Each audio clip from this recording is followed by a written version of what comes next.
Alright, so hi. Hopefully my audio is okay. I do not make tutorials very often because I actually suck at explaining things. So a lot of people have asked me how I color, and so I made just a little quick little Cleo head doodle here.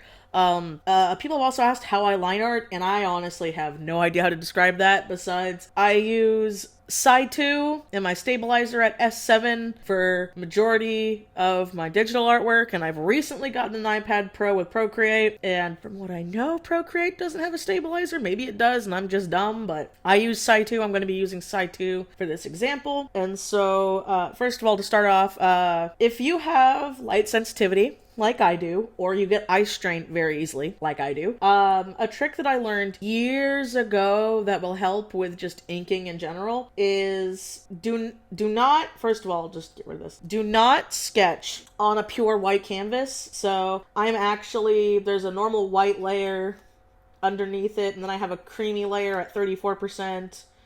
And then here was my sketch. I tend to sketch very, very tiny. I actually zoom in and I usually sketch at either 15 or 0, like stabilizer for SAI2. And then I just blow it up to the proper canvas size. And then I use the basic binary tool. I didn't mess with it at all. I just have it where, yeah, just a normal little pixelated binary tool because I think it makes the nice thickest clean lines. So I'll like zoom in here and you can see those nice pixels. So I've used the binary tool for years. Another big trick with my coloring technique is to draw on a very, very, very big canvas with a very high DPI.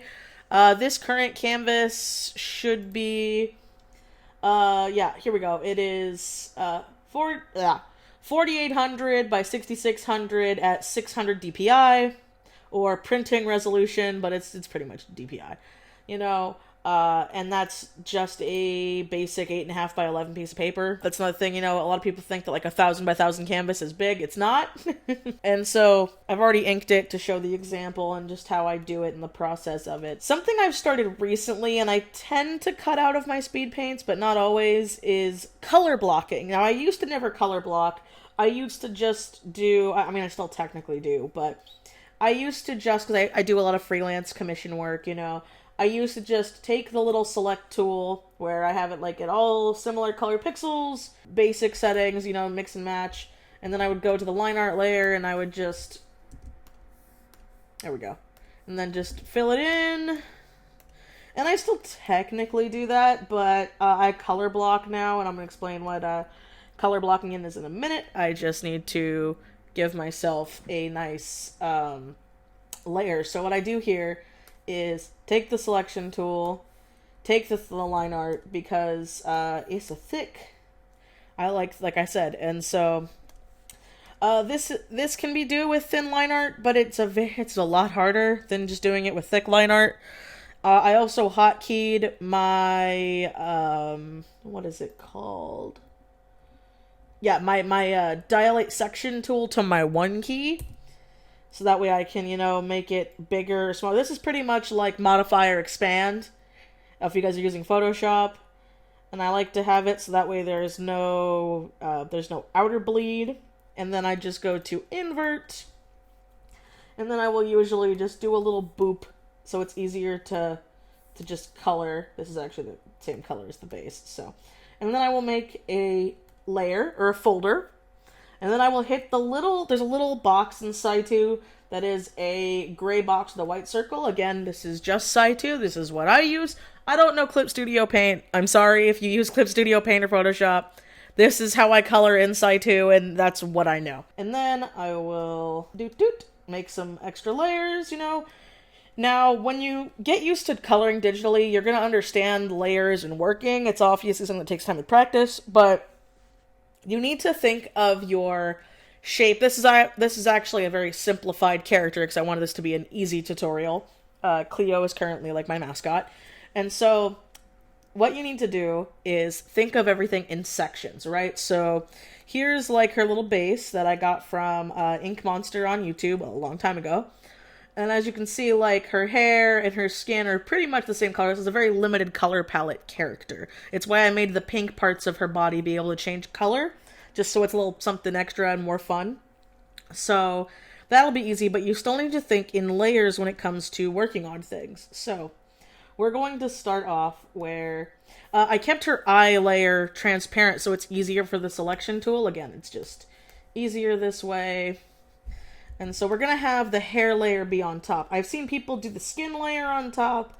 Honestly, do it however you like. You know, some people do skin on top. Some people do hair. Some people do props. To me, it just depends on the character. And then you just, oop, don't do that.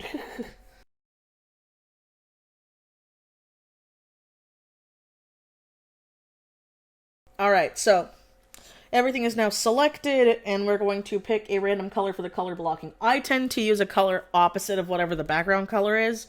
So I have like a peachy background thing, so I'm gonna use a blue. There's no reason, you can literally do grays, you can do bright neon, you can do different colors, because I'm me, I don't like doing different colors unless I absolutely have to. I tend to either take my little bar here, because this is the part that doesn't matter. We're just filling it in. So next I'm going to be doing her skin, so it'll be like this. And the reason I do it in layers is so I can add things that I normally wouldn't to certain things. So like, let's say Cleo has freckles. She doesn't, but let's say she did, right? And like, see here, I already missed a little spot, so I can just go in and take this. There we go. You know, I could add freckles, this and that, and it won't affect the hair layer, so then I'll be doing her little bells, her little doodads. Another good thing with color blocking is, especially if you have colors that are really close to each other, you'll catch things that you wouldn't normally with the color palettes. Like, see right here, look. I missed a section of the bell that would be the hair. If this was like a light hair colored character and it was close to the bell color, I probably would have missed that. And it would have been a not good time. Especially with how I color at the end of it. So, see, look, I did it again right here. And this is like just very, very simple mistakes that, you know, all first time artists do. And sometimes a couple slip through the cracks. If it's really small and that's a really big detailed picture, the client normally doesn't care. And so I'm like, unless they care, I care. You got to save yourself some time. So another thing to work on is, you know, her eyes and her inner ears. Because Cleo's inner ears are actually different colors. So what I would do here, because it's not exactly broken, you know, the lines are broken, so you just gotta do it the old-fashioned way. I make a layer on top of the hair layer, and I'll make it a color much darker, so it pops out more. And fun fact, I used to, like, knock on people who would do, like, colored line art before fixing it, because my friends would do it all the time, and it would bug me, and now I do it all the time, and I'm like, huh, what do you know? The more you know.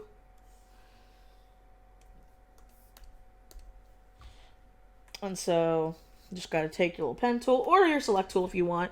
A fun fact with the selection tool in SAI2 is you can do that, but if you press and hold the shift key, you can actually add on to it. So I do that a lot, especially with my shading, which you will see in a minute.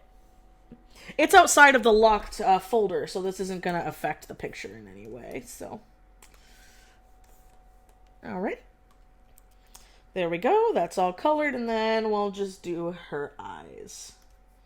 Her little eyes. So we'll just have that be that. Do-do-do, do-do-do. And then we'll circle that, because her pupil doesn't exactly need to be shaded. And then we'll just do one more top layer, and I'll just have that be a solid black. There we go. So now your character is color blocked. It's very basic. It's very easy. And we are now going to color her. So I will go to the little, come on, her little color key here. And I will just take the base color. And then now that I have this layer, I will make a new layer and I will clip it. So it's like that. And then I will merge down. And then I will add the little doodad. So like, you know, half of her hair is pink. But I don't want it to be pink this time. Let's see. I'll just go with the purple. I like purple, so. Like I said, I change her thing all the time, so the only thing that stays the same is the yellows of her bells and her eyes, so.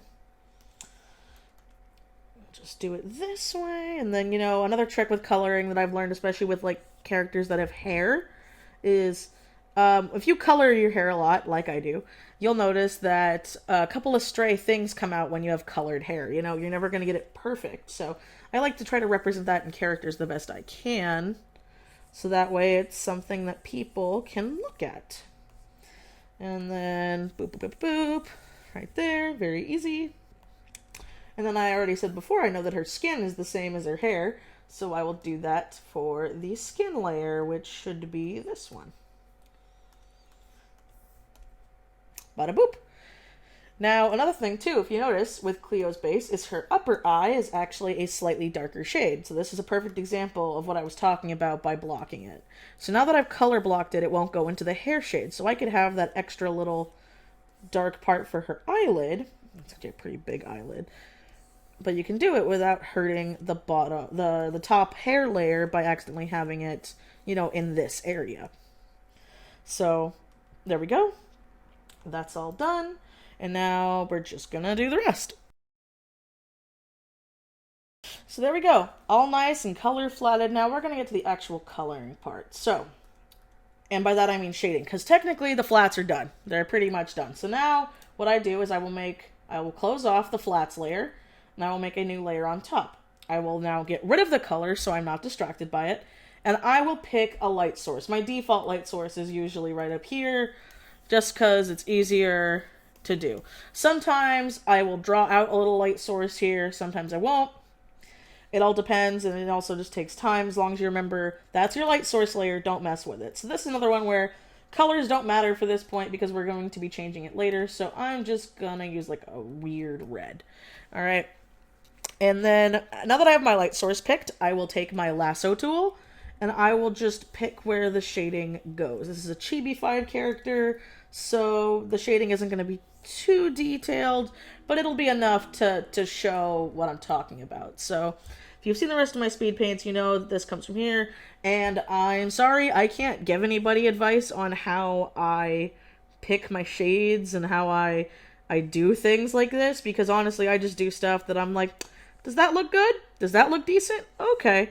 As well as a basic understanding of like shading and light source and depth, which I am still learning. I'm not saying I am perfect, but that's something a lot of people are like, oh, how do you know where this and this goes? And I'm like, I don't. I just practice a lot, and I try to do things, and I'm changing my style all the time. And so I just do what I think will look pretty good, and it's a lot of trial and error. A lot. A lot more than I think people understand. There's quite a few things I don't post because I'm like, oh, these don't look good. And they're personal works, so too. So I'm like, okay. Or I'll change, like, this happened too, where I'm like, you know, I don't like how that's turning out. So I'm gonna, like, change the lighting and everything. So, again, as long as those things, like, as long as the client's happy, then I'm happy. So it's not too much of an issue here. So I am now going to speed up the rest of me shading the little head because it shouldn't take that long. And then we'll go into the next details.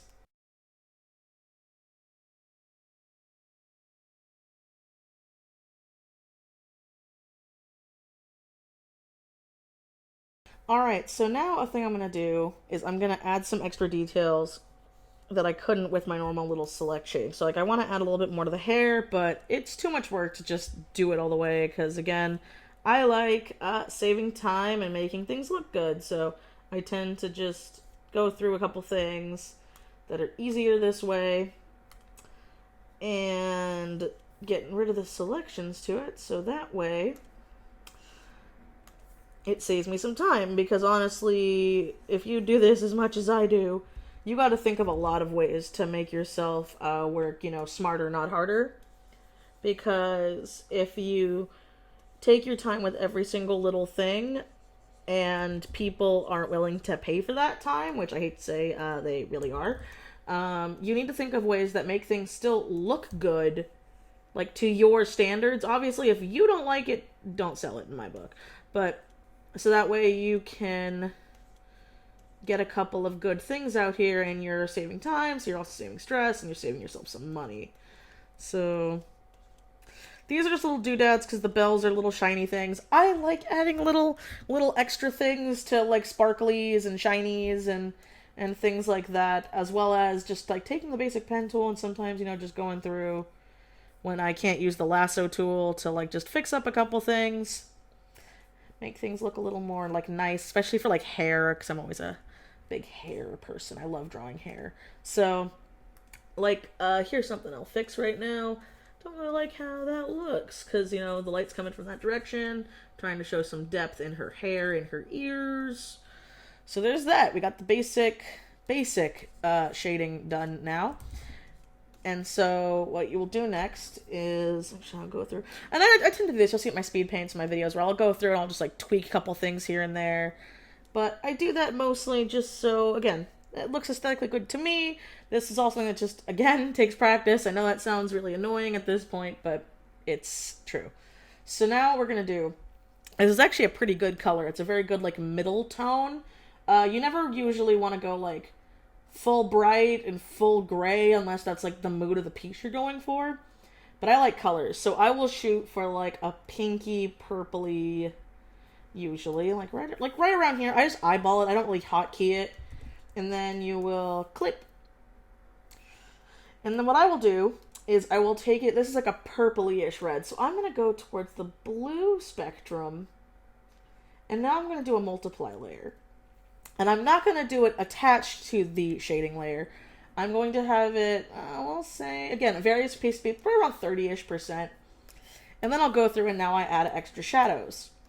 This will add more to the piece for at least my coloring as I see it. And I like doing 30 so it's not as strong. Again, up to the person, you can do it whatever you want. But this is something I've started doing just to add a little bit more depth to certain things, make things pop just a little bit more. Add a little depth to things like under the eyes. And again, this is also something, I know it sounds like a broken record, but it's something that just comes with practice. I can't really tell people like, oh, this'll look good or that'll look good, because to me, I'm constantly changing things to where I think it'll look like decent. Because I like things to look nice, and I care a lot about my coloring. Alrighty. So like here, just take the basic airbrush tool. I haven't messed with it. And I like going under things, going over things. I'm going to make this a lot brighter because this is currently at 59%. And I want it at that nice 30. But this also is a way that, like, you can also add, like, I forgot the technical term. I think it's like drop shadows or just a little bit of depth to certain things that normally wouldn't have it. So it also makes things pop out more. You tend to see it a lot more with, like, again, like jewelry, accessories, doodads. I sound like I keep saying doodads. This is why I don't make tutorials, because I just ramble. Because I'm bad at explaining things.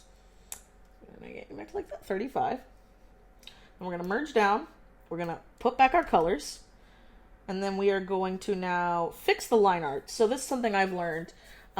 When doing a picture, unless you're obviously working with really dark colors.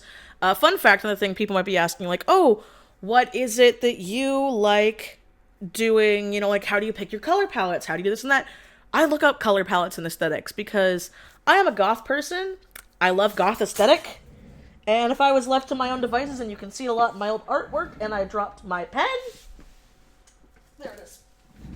Where almost all of my characters wore very monochromatic colors. And that's because I wasn't good at color picking. I'm still not the best at it. I can see things that kind of look well together just with practice. But my go-to is always, give me that goth, give me that black, give me that pop of color. And that doesn't go well with every kind of character. So, since Cleo is like a color-ish kind of character, what I'm going to do is I'm going to take that purple, and I'm going to make it almost black. Not fully black, but almost black. It's easy. You can tell it's easier in like really pastel-y characters. We'll make them see like softer. It's doing the same sort of technique. So we're going to now also do my little eyelash trick. So copy the eye layer, and like just full on copy the line art layer, and then make it so that one's at 38%. or whatever. Again, depends on the type of character. I tend to make it a lot less opaque when I am working with a character that is like really fair skinned or really fair hair, so it looks a little better. But with Cleo, she's got pretty dark hair, so we'll have it at like 38, and that gives that nice little transparent look, so it looks like the hair is like on top of the layer. So clipping mask, and then we're gonna multiply, and boom. Now what we're gonna do is go back to that little folder, and we're going to go to all similar colored pixels. Again, you have to mess with this depending on the thing.